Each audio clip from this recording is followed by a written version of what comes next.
Bapak Ibu yang dimuliakan Allah Subhanahu wa taala. Jadi kalau ada orang mengatakan, saya ini kan sudah tobat, saya ini kan sudah hijrah, saya ini sudah sholat, saya ini sudah puasa, dulu minum khamar, dulu riba, sekarang sudah bebas. Kenapa hidup saya masih ada ujiannya Pak Ustadz? Nabi-nabi aja diuji. Nabi Yusuf begitu ujiannya, Nabi Yunus demikian ujiannya, Nabi Ibrahim luar biasa ujiannya. Jadi orang yang heran hidup ini penuh dengan ujian, itu sama dengan mahasiswa, calon mahasiswa ikut SNMPTN, Seleksi Nasional Masuk Perguruan Tinggi. Ketika masuk di dalam, dia nanya ke teman sebelah, kok ujiannya banyak sekali? Kata temannya sebelah, kamu salah masuk ruangan. Ini ruangan ujian, guys. Walaqad hammat bihi. Perempuan itu mau dengan dia. Wa hamma biha. Dan dia pun mau dengan perempuan itu. Laula an ra'a burhan rabbi. Akhirnya dia mendapatkan burhan, penjelasan, pencerahan, kesadaran dari Allah. Akhirnya dia kalahkan keinginannya, dia ikut kehendak Allah, dia tinggalkan itu perempuan dan dia selamat. Laki-laki itu bernama Yusuf. Moyangnya bernama 4 kali kita sebut tadi. Kama sallaita ala Ibrahim wa ala ali Ibrahim. Kama barakta ala Ibrahim wa ala ali Ibrahim. Ibrahim punya anak laki-laki namanya Yakub. Yakub punya anak laki-laki, Ibrahim punya anak laki-laki namanya Ishak. Ishak punya anak laki-laki namanya Yakub. Yakub punya anak laki-laki namanya Yusuf. Yusuf punya saudara namanya Imran. Imran punya anak laki-laki, itulah dia Musa dan Harun. Yusuf punya saudara laki-laki namanya Yahuza. Yahuza punya keturunan sampai bawah menjadi raja-rajanya Yahudi. Dari kata Yahuza itulah Yahudi. Salah satunya bernama Daud. Orang barat menyebutnya David. Daud ini punya saudara kandung, punya anak kandung laki-laki namanya Sulaiman, yang mewarisi kerajaan Daud. Maka disebut dia dengan Sulaiman. Orang barat menyebutnya Solomon. Kabarnya kerajaannya itu sampai ke tanah Jawa, itulah Sleman. Kabar Allahu a'lam, kita nggak tahu. Saking kan luasnya kekuasaan dia. Lalu kemudian Sulaiman ini punya keturunan sampai ke bawah, itulah dia Zakaria. Zakaria lama tidak punya anak, berdoa kepada Allah, Rabbi habli min ladunka zurriyatan thayyibah. Maka lahirlah seorang anak, fanadathul malaikatu wa huwa yusalli fil mihrab. Saking makbulnya doa Sulaiman, dia belum keluar dari mihrab, saat berdoa Allah sudah kabulkan doanya. Lahirlah seorang anak laki-laki namanya Yahya. Yahya bin Zakaria. Zakaria ini punya istri, istrinya punya adik, nama perempuan Hannah. Hannah ini punya suami, namanya Imran. Imran nikah dengan Hannah, lama tidak punya anak, bernazar.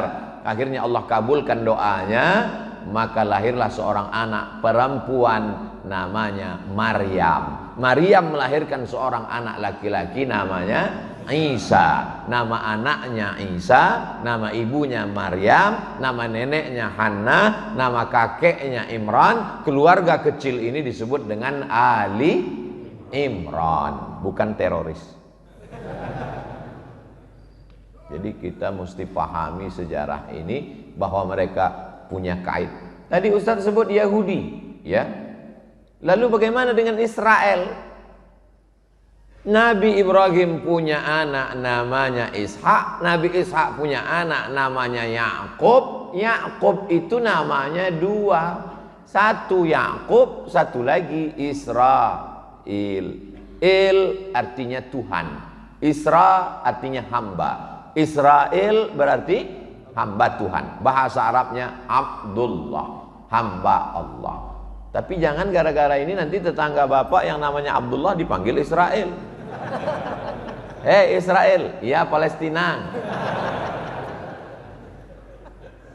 Nabi Yakub itu namanya satu lagi Israel. Makanya anak cucu keturunan Nabi Yakub itu disebut dengan Bani Israel.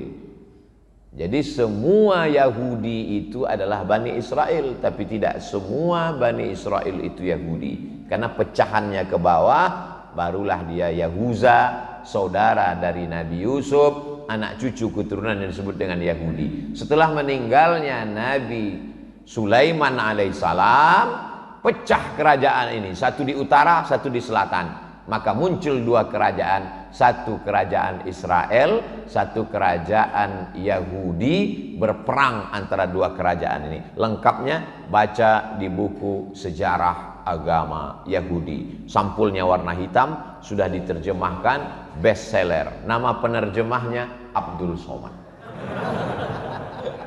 Tulis di Google. Nah, jamaah yang dimuliakan Allah Subhanahu wa taala. Nabi Yusuf alaihissalam suatu malam bermimpi. Inni ra'aitu ahada asyara kaukaba. Aku melihat ada 11 ahada asyara, 11 kaukab bintang. Wasyamsa wal qamar, matahari dan bulan. Ra'aituhum li sajidin. Aku melihat 11 bintang, matahari dan bulan bersujud kepadaku. Apa kata ayahnya Yakub? La taqsus ru'yaka ala ikhwatik. Jangan ceritakan mimpimu kepada saudara-saudaramu. Fayakidu laka kaida. Nanti mereka akan melakukan makar, tipu muslihat terhadapmu. Apa maknanya? Tidak semua saudara kita senang kalau kita dapat nikmat, walaupun nikmatnya hanya sekedar mimpi. Hati-hati adik-adik, anak-anak muda. Aku tadi mimpi. Mimpi apa? Ketemu jodoh. Hok. Jangankan kamu nikah, kamu mimpi aja dia nggak senang. Jangan ceritakan semua nikmat yang ada pada dirimu. Kenapa? Karena tak semua orang senang melihat kau senang. Kebanyakan sifat orang adalah intamsaskum hasanatun tasuhum. Kalau kamu dapat nikmat mereka susah hati. Wa in tusibkum sayyi'atun yafrahu biha. Tapi kalau kamu dapat musibah mereka senangnya luar biasa. Gimana Ustadz Abdul Somad di Masjid At-Taufik? Oh, jamaahnya banyak, sakit jantungnya. Gimana kabar Ustaz Somad? Dia nggak diterima. Alhamdulillah. Ini sifat saudara-saudaranya Yusuf, Bani Israel. Lalu kemudian dendam kesumat itu mereka lanjutkan. Mereka iri karena Yusuf dikasihi, disayangi. Mereka bawa untuk main-main di gurun pasir. Setelah itu mereka masukkan, dibacakan oleh imam kita, fi ghayabatil jub. Ghayabatil jub adalah sumur yang dalam. Bajunya diambil, dibawa kepada bapak mereka, bidamin kazib. Damin darah, kazib bohong, darah bohong. Jadi cerita darah bohong ini sejak zaman dulu sudah ada. Darah bohong-bohongan. Betul dia ya, dia sudah dimakan oleh serigala. Ini darahnya ayah. Maka saudara-saudara Yusuf pun menangis, menangisi darah bohong, air mata buaya. Apa betul buaya itu punya air mata? Buaya ini selalu menjadi korban. Lidah buaya, air mata buaya. Ternyata buaya ini tidak punya pori-pori. Kita kalau kepanasan berkeringat, cairan tubuh kita keluar dari pori-pori, basah baju kita. Buaya nggak punya pori-pori, satu-satunya saluran mengeluarkan air melalui matanya. Makanya kalau dia kepanasan, dia keluar air mata. Tapi bukan karena dia sedih. Makanya kalau ada orang yang air matanya bukan karena kesedihan, selalu orang mengatakan, alah air mata buaya. Pas ditanya, kenapa, apa hubungan air mata dengan buaya? Boh, aku ora-uruh. Padahal maknanya adalah ilmu pengetahuan. Itu buaya yang di air, apalagi yang di darat. Lalu kemudian Nabi Yusuf alaihissalam menangisi kehilangan seorang anak sampai hilang pandangannya. Ternyata kalau terlalu banyak nangis itu kering air mata, bisa mohon maaf, mengalami kebutaan. Nabi Yusuf itu buta, tapi hebatnya Yakub. Ketika Nabi Yusuf sudah diangkat menjadi Perdana Menteri di Mesir, lalu kemudian dia tahu saudara-saudaranya sedang masa paceklik datang ke Mesir untuk mencari gandum.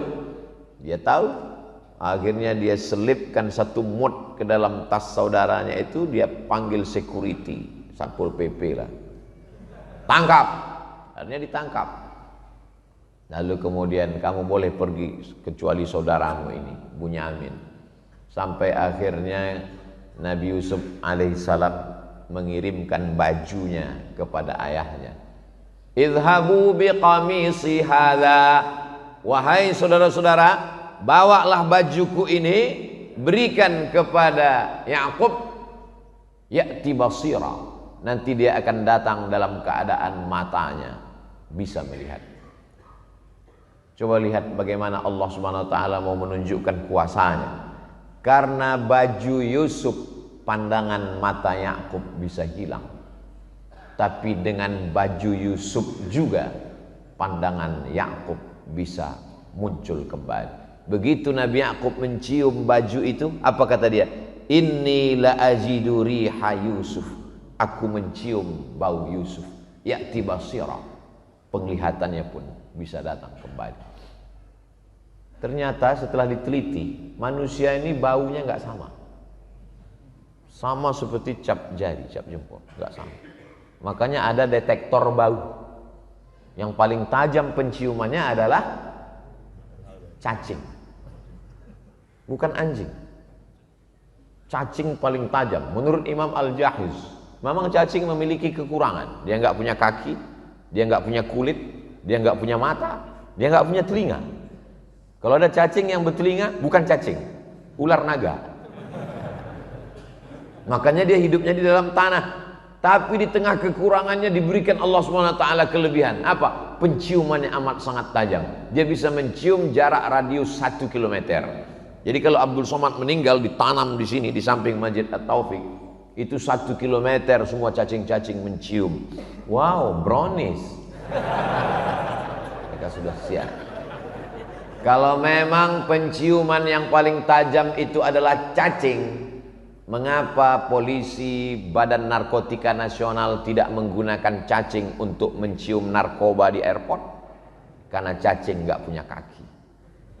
Maka yang dipakai adalah anjing herder. Saya turun di airport, tiba-tiba ditahan semua. Semua penumpang dari Kuala Lumpur, jangan keluar dulu dari airport. Datang anjing, mendekat ke saya. Ingat dulu waktu kecil kata mak, kalau ada anjing baca tabat yada abi lahabi wa tab. Dia baca tabat yada abi lahabi. Yang lihat ke atas. Takutnya diselipkan orang narkoba. Keluar berita Abdul Somad tertangkap di airport bawa narkoba. Nauzubillah, nauzubillah, nauzubillah. Allah Subhanahu wa taala Maha Kuasa. Dengan baju yang dilumuri darah palsu, pandangan Nabi Yakub bisa hilang.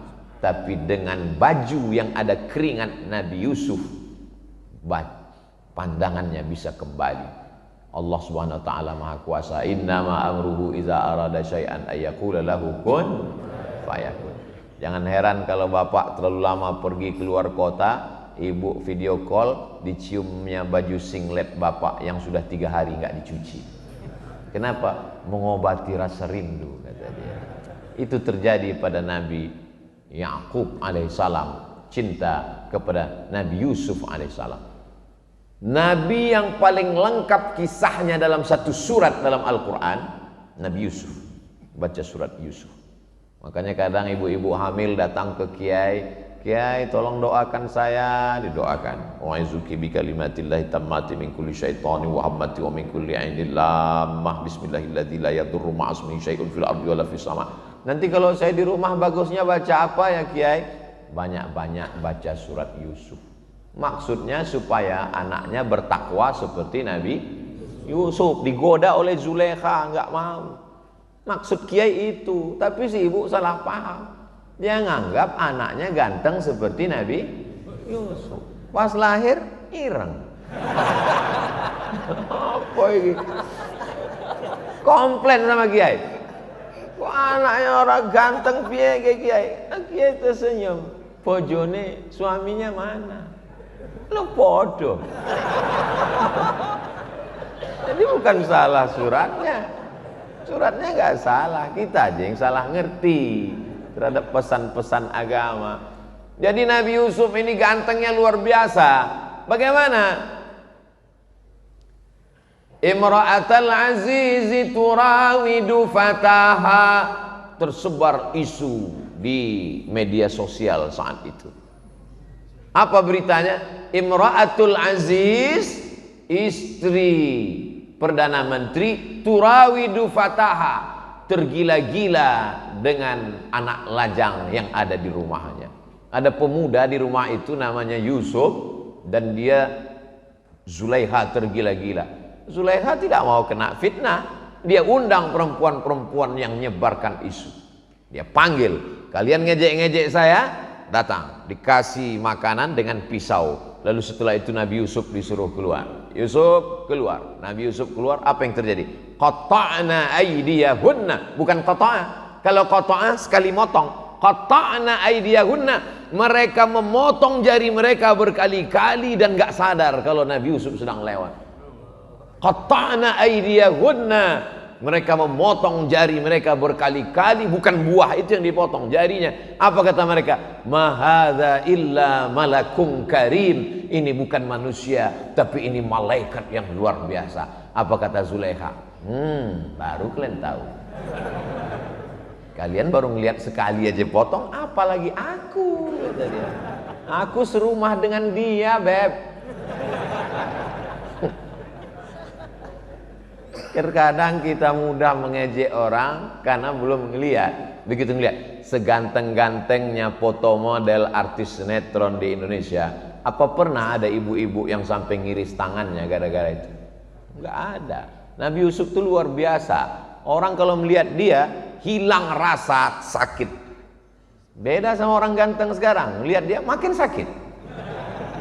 Nabi Yusuf itu kalau orang yang kurang ganteng duduk dengan dia, orang yang kurang ganteng itu kelihatan ganteng. Beda sama orang ganteng sekarang. Kita duduk dekat dia, dia makin ganteng, kita makin hancur. Nabi Yusuf itu mukjizatnya luar biasa. Lalu kemudian Nabi Yusuf mengatakan, apa kata dia? As-sijnu ahabbu ilayya mimma yad'unani ilaih. Aku lebih suka masuk ke dalam penjara daripada tarikan-tarikan dunia ini. Ternyata godaan ganteng itu luar biasa. Jadi kalau ada adik-adik anak-anak muda yang kalau keluar rumah itu sampai angkot-angkot nabrak tiang listrik saking gantengnya, ibu-ibu sampai masuk paret, itu mungkin setetes dua tetes darah Nabi Yusuf ada pada diri. Tapi dia tidak mau hanyut dengan dunia. Apa kata dia? As-sijnu ahabbu ilayya mimma yad'unani ilaih. Aku lebih memilih masuk ke dalam penjara. Nabi Yusuf di penjara, takdir Allah berkata ada orang di penjara itu yang bermimpi, mimpinya ditakwilkan oleh Nabi Yusuf. Akhirnya Nabi Yusuf keluar dan kemudian dia diangkat menjadi Perdana Menteri karena strateginya untuk mengatasi 7 musim kemarau. Akhirnya dia selamat. Lalu kemudian meninggal itu Perdana Menteri dan masa paceklik datang. Nabi Yusuf diangkat sebagai Perdana Menteri. Datang seorang perempuan minta gandum makanan. Nabi Yusuf masih ingat wajah perempuan ini. Loh, kamu kan Zulaikha? Iya. Suami kamu sudah meninggal? Betul. Dan masa kemarau 7 tahun dijualnya semua harta bendanya. Nabi Yusuf alaihi salam memuliakan Zulaikha, lalu kemudian dia berikan makanan. Dan Nabi Yusuf minta izin kepada Allah untuk menikahi Zulaikha. Pada akhirnya Nabi Yusuf menikah dengan Zulaikha dan lahir 2 anak laki-laki. Dan mohon maaf, Allah mengembalikan kecantikan Zulaikha. Dan disebutkan dalam kitab tafsir Abul Fida Ismail Ibnu Katsir, namanya Tafsir Al-Quranil Azim. disebutkan dalam kitab tafsir Al-Baghawi, disebutkan dalam kitab Al-Bidayah wan Nihayah, bahwa ketika Nabi Yusuf malam pertama dengan Zulekha itu masih perawan. Ternyata suaminya itu tidak berhasrat kepada perempuan. Jadi Yusuf dan Zulekha akhirnya menikah. Itulah makanya Pak Kuas selalu mendoakan pada acara pernikahan, Allahumma alif bainahuma kama allafta baina Adama wa Allahumma jma' bainahuma kama jama'ta baina Adama wa Hawa. Satukan antara kedua mempelai ini seperti engkau satukan antara Nabi Adam dan Hawa. Wa alif bainahuma kama allafta baina Yusuf wa Zulaikha.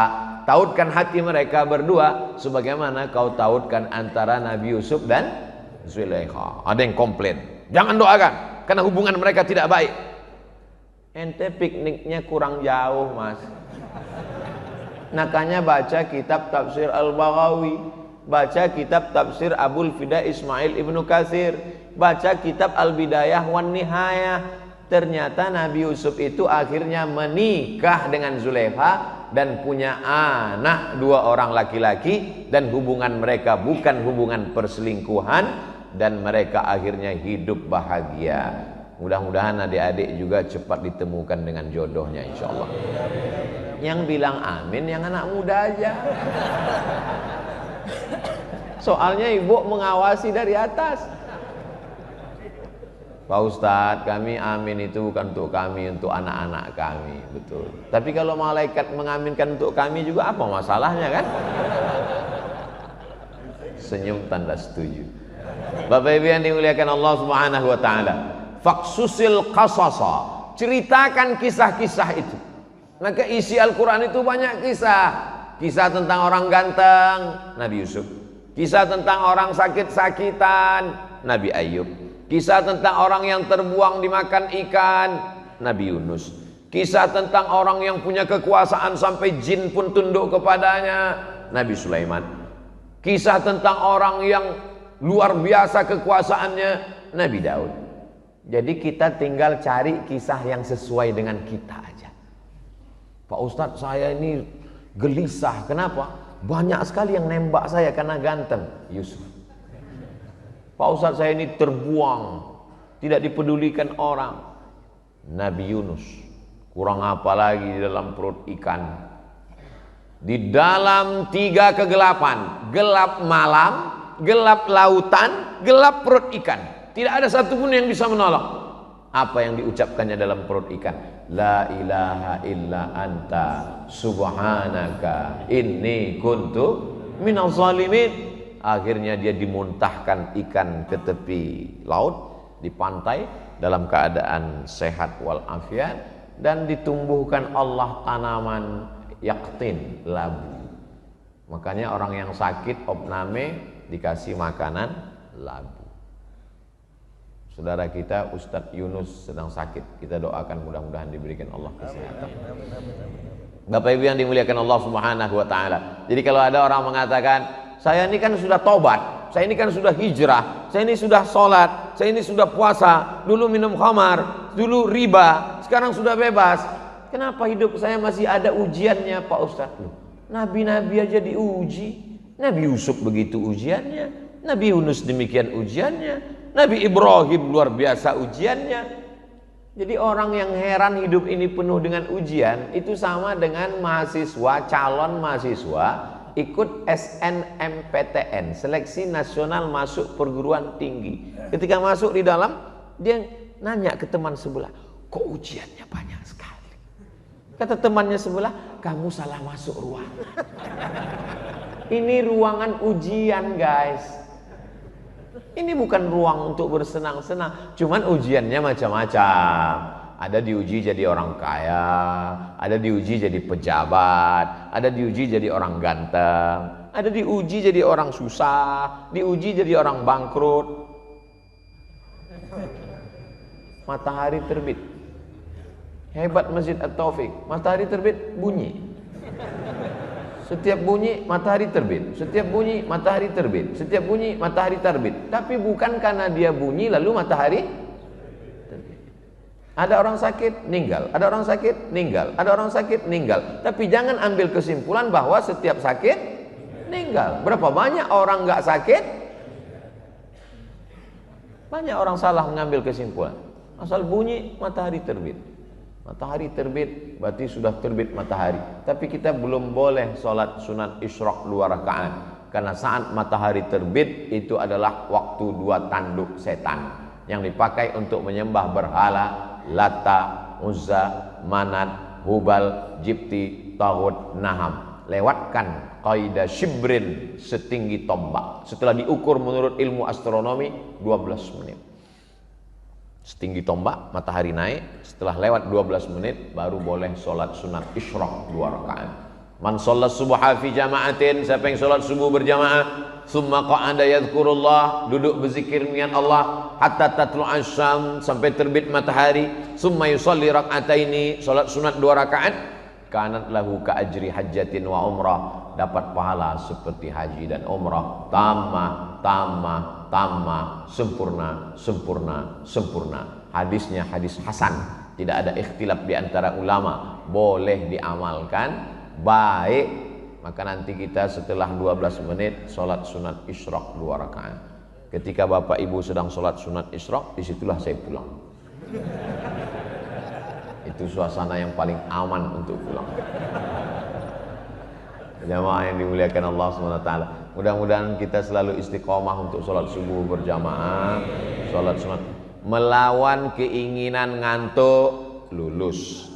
Melawan keinginan nggak mau ke masjid, lulus. Melawan keinginan telinga nggak mau dengar pengajian, lulus. Melawan keinginan mata untuk melawan, lulus. Tapi ada yang kita nggak lulus, melawan keinginan untuk numpuk harta. Kerjanya jama'a malau wa'ad dadah. Jamaah ngumpul, ad-dada ngitung. Ada ternyata jenis manusia seperti dalam Quran. Kerjanya cuma ngumpul, ngitung, mati. Nggak pernah dipakai untuk sodako, nggak dipakai bangun masjid. Sampai jam 2 malam kerjanya ngumpul, ngitung. Tanah ini 5 miliar, ini 5 miliar, ini 10 miliar. Mati. Inilah orang yang disebut jamaah malau wa'adada. Kalau kebetulan ada jamaah kawan, tetangga, sahabat yang hobinya gini, kalau dekat dengan dia baca jamaah malau wa'adada. Dia kamu hanya ngumpul ngitung. Padahal uang itu hanya sekedar numpang di rekening aja. Habis itu meninggal dunia, buku tabungannya tinggal, uangnya tinggal. Mohon maaf jangan tersinggung. Orang di Semarang pernah nggak ninggal bawa kartu ATM? Nggak ada gunanya. Kalau mau uang itu pakailah untuk, oh ini pasti penggalangan dana untuk pesantren Ustaz Abdul Somad nih ujung-ujungnya. Enggak. Untuk menyelesaikan Masjid Subulus Salam 2. Saya sudah ngelihat dengan mata kepala saya sendiri, datang kemarin ngelihat dindingnya, tiangnya, belum disemen lantainya, investasi. Bapak ibu sekalian datang nanti ke daerah apa namanya? Wono Plumbon Mijen. Saya sudah ngelihat, tapi kalau disuruh ke sana lagi nggak tahu jalan. Datanglah ke sana, lihat. Saya mau setelah saya tausiah ini, jamaah ini akan datang ke sana, bertanya kepada Pak Kiai berapa sak semen lagi, berapa lagi pintu kosen, jendela yang perlu dibantu, keramik semuanya. Mau bantu? Enggak, nanya-nanya aja dulu, survei aja dulu. Ibu yang dimuliakan Allah Subhanahu wa Ta'ala, ada orang-orang ketika kantong-kantong ini lewat, dia pura-pura khusyuk dengar ceramah. Enggak apa-apa, mungkin bisa melalui transfer banking. Ma'akal tafa'afnaita, duit yang kau tabung, kau simpan, kau cari, busuk, dimakan, busuk. Wa malabista, dipakai, lapuk. Wa matasaddaqta, yang diwakafkan, disedekahkan, itulah yang akan menjadi bekal menghadap Allah Subhanahu wa Ta'ala. Ternyata setiap pagi itu malaikat dikirim 2. Malaikat yang pertama berdoa, Allahumma ati munfiqan khalafa. Orang yang bersedekah berilah dia ganti ya Allah. Yang tidak bersedekah dikirimkan juga malaikat. Allah tuh adil. Yang nggak mau bersedekah dikirim juga malaikat. Kata malaikat, Allahumma ati mumsikan talafa.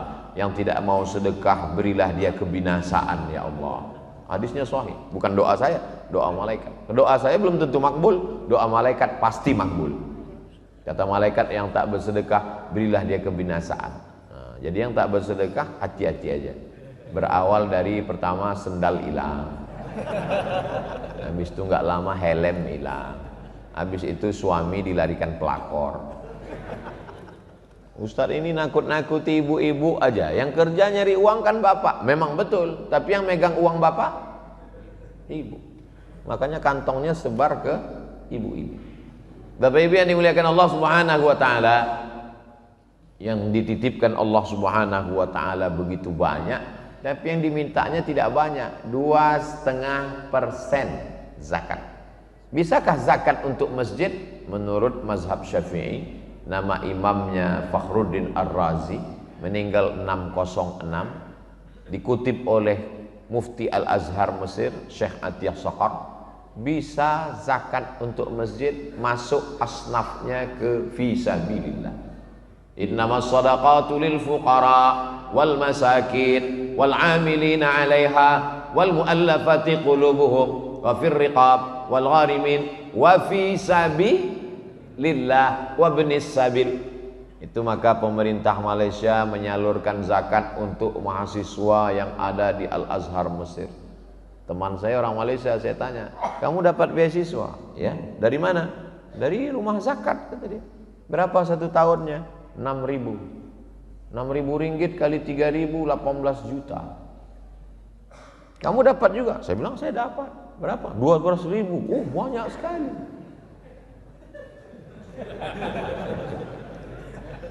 Saya sebelum berangkat ke Mesir membuat proposal tahun 98 ke Badan Amil Zakat Provinsi.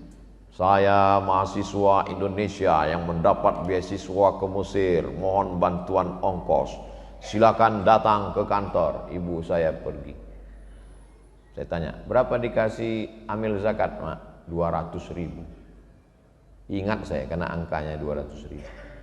Waktu itu harga dolar melambung 20.000 satu dolar. Tapi karena takdir Allah berangkat juga 98. Pulang dari Mesir 2002, pulang dari Maroko 2008, ceramah tausiah kesana kemari, diundang sama Basnas. Kata Basnas, inilah kader yang kita kirim dulu. Mantap. Saya diangkat sebagai duta Badan Amil Zakat Nasional. Ustadz dendam? Enggak, cuman ingat aja dikit. Datang ketua Basnas, Ustadz Somad, ini piagam mengangkat Ustadz sebagai duta Basnas. Dan kami menggaji Ustadz 1 bulan 100 juta. Saya bilang enggak usah gaji saya. Kemana-mana saya akan suarakan ke masyarakat supaya bayar zakat ke Badan Amil Zakat Nasional. Yang diberikan Allah kepada saya bisa kuliah S1, S2, S3 enggak bayar sama sekali. Itu sudah lebih daripada apa yang diberikan keinginan dulu. Saya enggak pernah cita macam-macam. Itu diberikan Allah Subhanahu wa taala begitu saja. Apa yang diberikan Allah lebih baik daripada yang diberikan manusia. Idza sa'alta fas'alillah wa idza sta'anta fasta'in billah. Lalu kalau memang begitu, kenapa Ustadz mesti mengiklankan masjid musyawarah? Mengapa Ustadz meminta jamaah untuk bersedekah? Supaya jamaah selamat hartanya, selamat anaknya, selamat dirinya. Siapa yang mengatakan bahwa dia menolong masjid, berarti dia sudah mengecilkan Allah Subhanahu wa ta'ala. Masjid itu milik Allah. Tidak kita tolong pun masjid akan tetap berdiri. Maka kalau kita menyumbang untuk masjid, bantu fakir miskin, nolong anak du'afa, sesungguhnya kita bukan menolong mereka, tapi kita sedang menolong diri kita sendiri di hadapan Allah Subhanahu wa ta'ala. Pemahaman kita bersedekah mesti begitu. Kalau tidak, kita nanti masjid musyawarah yang kemarin Ustadz Somad penggalangan dana udah selesai ya. Kalau bukan karena saya, siapa kita? Kita lahir ke atas dunia, telapak kaki kita 2 jari lebarnya, panjang kita sejengkal, Bahasa kita cuma nangis. Mau makan, nangis. Mau minum, nangis. Mau nangis. Nggak ada bahasa yang lain. Sampai akhirnya kaya raya, punya kekuasaan, hartanya banyak. Allah cuma minta 2,5%. Itu pun dia simpan mati. Sampai akhirnya mati dalam keadaan tidak membawa apa-apa. Akhrajakum min butuni ummahatikum. Allah mengeluarkan kamu dari rahim perut ibu kamu. La ta'lamuna syai'an. Kamu tidak tahu apa-apa. Namamu pun diberikan orang lain.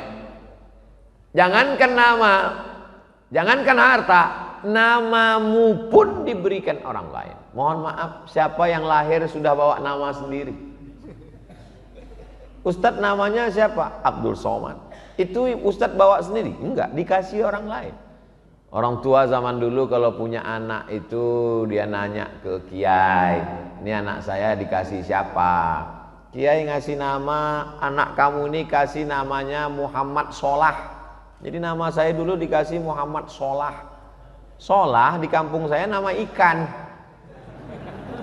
Kata mak saya, masa nama anak saya ikan? Dia nggak ngerti bahasa Arab. Padahal bahasa Arab itu solah pakai h kecil, itu artinya bagus. Muhammad Solah. Sampai dirobah. Robah kiai, ini robah nama saya jadi Abdus Somad. Kul huwallahu ahad, Allahus Somad. Somad itu Allah, tapi ini bukan Allah. Ini Abdus Somad, hambanya Allah Subhanahu wa taala. Ta'isa abdud dinar, ta'isa abdud dirham. Hamba harta binasa, hamba dinar, hamba emas, hamba dirham, hamba perak. Jangan hambakan dirimu kepada harta, tapi hambakan dirimu kepada Allah. Makanya nama yang paling bagus adalah nama yang menghambakan diri kepada Allah. Abdullah, Abdurrahman, Abdurrahim, Abdus Somad. Jamaah yang dimuliakan Allah Subhanahu wa taala. Masjid At-Taufik bisa cantik, indah, luar biasa. Memandang ke atas, kubahnya, lampunya indah semua. AC-nya lengkap, jamnya. Ini penataan jam nih bagus. Masjid-masjid yang lain tolong tiru bagaimana meletakkan jam. Supaya khotib tahu dia. Penceramah pun tahu dia kapan dia mesti mengakhiri, tahu. Mau lihat ke samping ada 604, lihat ke depan ada, ke samping bagi jamaah melihat ada. Karena jamaah ini bingung kadang kalau Ustadz ini ceramah, kapan penderitaan ini berakhir. Tapi kalau Ustadz Somad yang ceramah mereka tahu 60 menit, nggak akan lebih 600 ml. Tapi mestinya Masjid At-Taufik ini nggak sampai 60 menit. Kenapa? Botolnya kecil. Jamaah yang dimuliakan Allah Subhanahu wa taala. Manusia itu ingin kepastian. Manusia itu ingin kepastian. Tapi ada satu yang tidak dipastikan Allah supaya kita tidak putus asa. Apa itu? Umur dan rezeki. Umur itu tidak dia berikan kepastian. Bayangkan kalau bapak ibu dikasih kepastian. Umur kamu 63 tahun. Tiba-tiba subuh ini ada yang umurnya 62 tahun, 11 bulan, 29 hari, kurang 3 menit. Apa enggak nangis saja bawaannya? Kita selalu optimis bahwa umur kita panjang. Yang tua jangan putus asa, yang muda jangan terlalu bangga, yang sakit jangan depresi, yang sehat jangan sombong. Berapa banyak orang yang divonis sakit mati sampai hari ini nggak mati-mati, dokter yang memvonis sudah meninggal duluan. Mohon maaf Pak Dokter, Bu Dokter, jangan tersinggung. Saya kalau sakit masih ke dokter. Anak saya sakit ke dokter. Mau melahirkan istri saya ke rumah sakit. Tapi saya tidak menambah rukun iman jadi 7 dokter spesialis. Iman kita kepada Allah SWT. Tapi ke rumah sakit, ke dokter makan obat adalah ikhtiar dan usaha. Sampai akhirnya kita mati menghadap Allah, diantar ke liang lahat. Yatsba'ul mayyita salasun, yang mengiringi mayat ke liang lahat cuma 3. Yang pertama mal, bahasa Arabnya mal, artinya miring, condong. Harta itu bahasa Arabnya mal, orang Barat nyebutnya mall. Kenapa mal itu disebut miring? Karena hati kita condong ke harta. Ada masjid, ada mall. Hati kita condongnya kemana? ke mall, itu maka disebut dia mall, miring. Hati kita miring, condong ke sana. Harta mengiring ke liang lahat, mobil mahal mewah ikut ngiring sampai ke pelataran parkir. Ahluhu, keluarga, anak, cucu, mantu, kawan, sahabat, jamaah ramai datang mengiring ke liang lahat. Tapi pas masuk ke dalam tetap only you, tetap kau hanya sendiri menghadap Allah. Yarji'usnani, yang dua pulang ke rumah. Mereka hanya sekedar cerita, kasihan ya almarhum Ustadz Somad meninggal, jamaahnya banyak, followernya 6 juta. Yang di Instagram, yang belum follow, tolong follow, subscribe, like, share, and comment. Ternyata hanya di dunia saja. Setelah itu mati menghadap Allah sendirian. Saya sudah ngelihat pejabat ninggal sendirian, orang kaya ninggal sendirian, suami istri yang katanya sehidup semati sendirian. Sampai akhirnya kita pun menghadap Allah. Ya baqa wahidun, yang tinggal cuma satu. Apa itu? Wa amaluhu. Kalau sempat bangun di tengah malam meneteskan air mata, kalau sempat membaca Al-Quran hari Jumat, surat Al-Kahfi, yang sudah baca, alhamdulillah. Yang belum baca, insya Allah. Yang sudah bolak-balik dikasih tahu enggak juga mau baca, innalillahi.